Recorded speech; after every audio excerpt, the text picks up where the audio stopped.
नमस्कार दोस्तों, class 10th math NCERT प्रश्नावली 2.2 का क्वेश्चन नंबर फर्स्ट का तीसरा सोल्व करने वाले हैं। अगर दोस्तों ये हमारी वीडियो आपको अच्छी लगती है तो एक लाइक और एक शेयर जरूर करें और चैनल पर नए हैं तो चैनल को सब्सक्राइब करके बेल आइकन का नोटिफिकेशन ऑन कर लें, जिससे हमारी आने वाली वीडियो का नोटिफिकेशन आपको सबसे पहले मिल सके। अब आइए प्रश्न की ओर हम समझते हैं, बहुत ही आसान तरीका से समझेंगे और स्टेप बाय स्टेप समझेंगे ताकि आपको पूरी सी समझ में आ जाए। तो आइए प्रश्न को सबसे पहले समझते हैं। प्रश्न है कि निम्नलिखित द्विघात बहुपद का सबसे पहले आपको शून्य ज्ञात करना है और उसके बाद शून्य ज्ञात करने के बाद शून्यक तथा गुणांकों के बीच में जो है आपको संबंध की सत्यता की जांच करना है। तो आइए सबसे पहले हम इसका शून्यक निकालना सीखेंगे। तो शून्यक निकालने के लिए आपको क्या कर लेना है, यहाँ पर जो इक्वेशन है ना आपको इस तरह से आपको लिख लेना है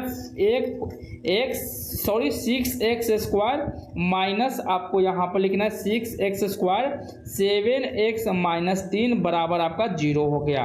तो अब यहाँ से क्या करना है, यहाँ से लिखेंगे 6x² माइनस 7x माइनस 3 बराबर में 0। सॉरी दोस्तों, जब भी शून्य ज्ञात करना हो तो बराबर में आपको 0 लिख देना है। अब क्या करेंगे, फर्स्ट और लास्ट वाली संख्या से मल्टीपल करेंगे। तो फर्स्ट और लास्ट को मल्टीपल करेंगे तो कितना है, 18 है, यानी 18 आया। 18 को आपको इस रूप में लिखना है कि आपको गुणनखंड करना है। तो इसको हम लिख सकते हैं 2 गुना 3 गुना और 3 के रूप में लिख सकते हैं। 3 में 3 9 से और 9 में 2 से गुना करें 18। अब हमें यहाँ पर लाना है कि वैसी संख्या ढूंढना है आपको 2 कि गुना करने के बाद आपको 18 है। अब उसी संख्या से आपको प्लस या माइनस करने के बाद आपको कितना आना चाहिए, 7 आना चाहिए। तो हमने देखा है कि यहाँ पर लिख रहे हैं 2 गुना 9 गुना करने के बाद आपको 18 आ गया। अब हमें लाना है माइनस में 7। तो दोस्तों यहाँ पर देख सकते हैं -9 और प्लस अगर 2 हम करते हैं तो माइनस में आपका 7 आपको मिल जाएगा। तो इक्वेशन आपको यहाँ पर 1 मिला और यहाँ पर 1 मिल गया। तो आप इस संख्या को इस रूप में भी लिख सकते हैं। तो यहाँ पर लिखेंगे कि माइनस में लिखेंगे, क्या लिखेंगे, तो दोस्तों यहाँ पर कॉमन करने के लिए बहुत ही आसान तरीका हम चुनते हैं। तो यहाँ पर लिख सकते हैं ना 6x² माइनस में हम प्लस में 2 लिख सकते हैं 2x और माइनस में 9x और प्लस में 3 बराबर 0। इतना हमने लिखा और बाकी सवाल सबको रफ को हम क्या करते हैं, इरेज करते हैं। तो यहाँ से अब हमें क्या करना है, गुणनखंड कर लिए। अब यहाँ से हमें कॉमन करना है। तो कॉमन करने के लिए फिर उसी तरह से 2 समूह बनाएंगे, इसको और इसको। तो समूह बनाने के लिए हमने यहाँ पर लिखेंगे 6x² और प्लस में 2x। अगर इसको हम गुणनखंड करेंगे 2 गुना 3 और इसको हम करेंगे x गुना x, इसको भी करेंगे तो 2 गुना x के रूप में हम करेंगे।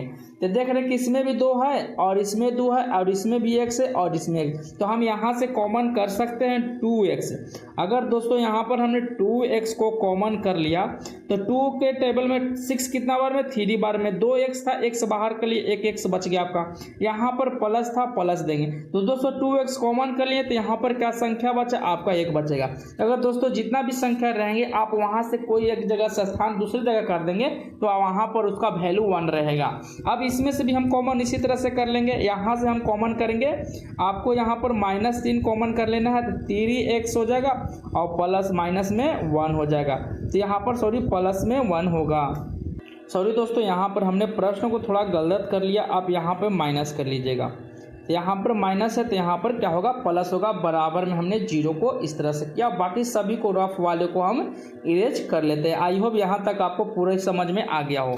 तो आइए अब इसका हम यहाँ पर शून्य ज्ञात करेंगे। तो शून्य ज्ञात करने के लिए क्या करेंगे, फिर उसी तरह से इस वाले के एक समूह बना लेंगे 2x और माइनस में 3 होगा और इस वाले समूह को एक जगह हम समूह बना लेते हैं तो 3x और प्लस में 1 होगा। बराबर में हमने 0 लिखा। अब यहाँ से हम क्या करेंगे, शून्य ज्ञात करेंगे। शून्य ज्ञात करने के लिए दोस्तों अब हम क्या करेंगे, 2x माइनस में 3 बराबर 0 हो गया। 1 को तुलना कर देंगे। अब इधर हमें कर लेते हैं, इधर करेंगे 3x, सॉरी यहाँ पर लिखते हैं 3x प्लस में 1 बराबर में आपका 0। तो यहाँ से हम 2x माइनस में उधर जाने के बाद क्या होगा प्लस में, तो x का मान आप यहाँ पर लिख सकते हैं 3/2। अब यहाँ पर इसी तरह से 3x और प्लस में उधर जाने के बाद क्या होगा माइनस में, तो x का जो मान होगा 1/3 होगा। तो उसी तरह से दोस्तों हमने इस वाली इक्वेशन को अल्फा मान लिया 3/2, अब इसको मान लिया हमने बीटा 1/3, इस रूप में हमने लिख लिया।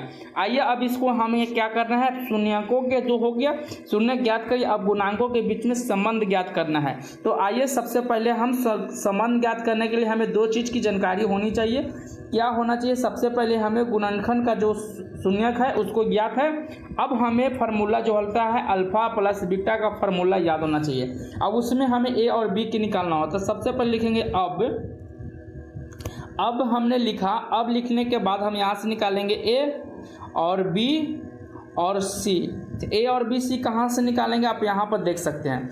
ए का मान कितना है आप देख सकते हैं 6 है, और बी का माइनस 7 है, और सी का माइनस भी 3 है। तो यहाँ तक हमने लिख लिया। अब क्या करना है, नीचे आपको जांच कर लेना है। अब यहाँ पर लिखेंगे जांच, अब यहाँ पर लिखेंगे जांच। तो जांच करने के लिए हमें क्या चाहिए, शून्यकों का योगफल। आप यहाँ पर हिंदी में लिख सकते हैं, डायरेक्ट फार्मूला भी लिख सकते हैं। अल्फा प्लस बीटा बराबर फार्मूला होता है माइनस b/a होगा। तो अल्फा प्लस बीटा का मान हमने निकाला, आप यहाँ पर देख सकते हैं। अल्फा का मान 3/2 है, बीटा का मान -1 है। तो यहाँ से लिख सकते हैं कि 3/2 और प्लस में प्लस और माइनस क्या हो जाएगा माइनस, डायरेक्ट लिख सकते हैं 1/3, और बराबर में होगा बी का मान देख रहे हैं कि माइनस में 7 है, और यहाँ पर तो 7 ऑलरेडी रहेगा। ए का मान 6 है, तो हमने इस तरह से लिख लिया। अब लिखने के बाद दोस्तों अब यहाँ पर एलसीएम लेंगे। एलसीएम लेंगे तो 3 में 2 से एलसीएम लेंगे 6 होगा, और 9 और यहाँ पर कितना होगा 2 होगा। तो यहाँ माइनस माइनस प्लस बटे क्या होगा 6 होगा। तो 9 में से 2 क्या कितना होगा 7/6, और बराबर में 7/6। तो देख रहे हैं कि दोनों तरफ क्या हो गया बराबर हो गया। तो दोनों तरफ बराबर हो गया तो हम कह सकते हैं कि ये क्या है सत्य है। क्या है ये सत्य है। अब उसी तरह से हम शून्यकों का गुणनफल की हम जांच करेंगे। शून्यकों का गुणनफल ज्ञात करने के लिए हमें फिर से वहीं पर आना है। अब एक लाइन खींचेंगे अल्फा इंटू बीटा। अब यहाँ पर लिखेंगे, अब यहाँ पर लिख लेते हैं अल्फा इंटू बीटा बराबर क्या होगा c/a होता है। अल्फा का मान आपने देखा है 3/2, और इंटू का मतलब गुना, और बीटा का मान होता है माइनस में 1/3। तो बराबर में सी का मान देख रहे हैं कि माइनस में 3 है, और ए का मान क्या है 6 है। तो अगर इसको हम 3 से 3 कैंसिल कर देंगे 1 बचा, 1 में 1 से गुना करेंगे 1/2 हो गया। और यहाँ पर काटेंगे 3 दूना का 6, तो यहाँ पर भी देख रहे हैं कि 1/2 है। तो यहाँ पर हमने जांच किया तो देख रहे हैं कि दोनों तरफ क्या हो गया बराबर आ गया। तो हम यहाँ पर कह सकते हैं कि सत्य है। अल्फा प्लस बीटा का जो शून्यकों का गुणांक के बीच में स्थिति था वो क्या है बराबर है। तो इसको हम लिख सकते हैं कि यह सत्य है, यह सत्य है। तो लास्ट में लिख देना है कि अतः